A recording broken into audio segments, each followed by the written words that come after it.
Going on, everyone? James and Bass Layers. Another little cedar bait that I made. One of my kick turns. Now this one is medium size. It is a 1/4 inch smaller than my large ones. So it's just barely smaller than the larges. And I weighted this guy to fast sink so you can get it down, work it around cover, work it down through grass and stuff like that. These things are made of cedar. Nice and loud.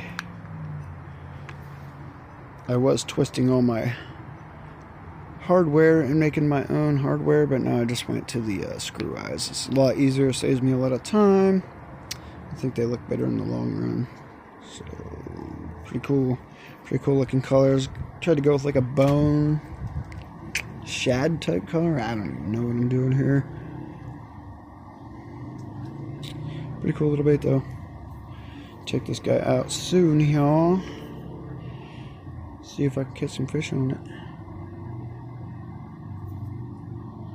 Anyways, thanks for sticking with me, Urban Bass Layers. This one's just a little personal bait.